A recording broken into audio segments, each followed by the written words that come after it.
So back in the spring, we did a collection drive of stuffed animals to give to first responders, to give to kids they encountered in crisis situations.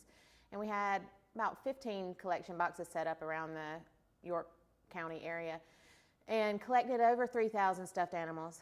So today we're delivering about 550 stuffed animals to the York County Sheriff's Office so that each patrol car can have a bag of stuffed animals in their trunk ready to give to a kid in crisis. You'll see a little bag of these. Okay. Go ahead and get them and put them back in your car to restock on stuffed animals. We just had a whole bunch given to us. Let's face it, sometimes we don't deal with people in the best of lights, and the children have to stand and watch what has happened, or either they have already seen what has happened prior to us getting there.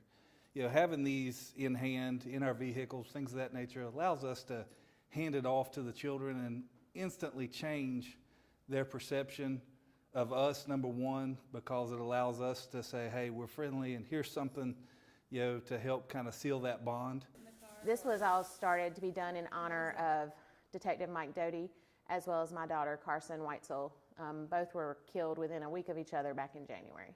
She spoke of the proximity in time of Mike's death and Carson's death. And just as the Dotys, Debbie has taken this opportunity to not let tragedy define her. She's let it refine her. And you can take toothpaths when you have a tragedy. You can let it kind of destroy you, or you can say, you're going to make something positive out of this. And this is certainly a positive that Debbie has helped create out of this tragedy and this just massive emotion that she feels. Karson was a huge lover of kids, and the nonprofit that I started after her death is called Carson's Compasion Project, and the tagline is spreading peace and love to those in the shadows. Karson had this sense of the kids and the adults that needed a little extra attention, so this speaks completely to Carson's heart. Kids who need a little extra love or a little comfort when they're, you know, maybe their house has burned down, or maybe they're in a domestic violence situation and they need a little extra attention.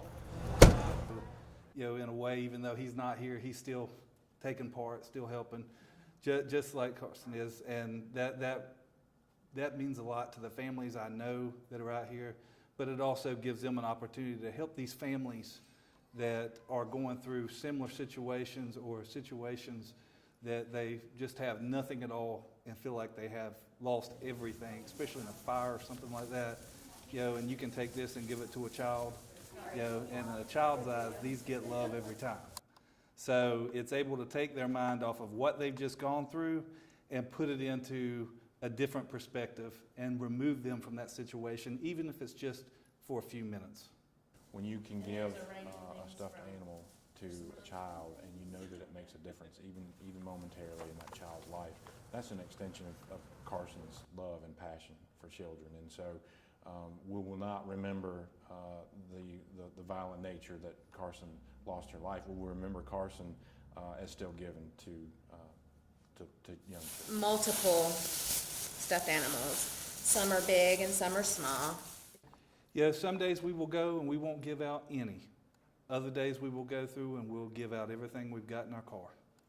So it just depends on the day. If you imagine that first stuffed animal that you received, either Christmas or gift or just one that you saw in the store, and you remember the bond that you formed with that stuffed animal, and our hopes is that some of these animals that are given to the children will become that favorite stuffed animal. We're definitely considering doing this as an annual event, especially if the emergency response people go through the animals. You know, it's sad that it's a need, but I'm happy that we can do a part to help fill it.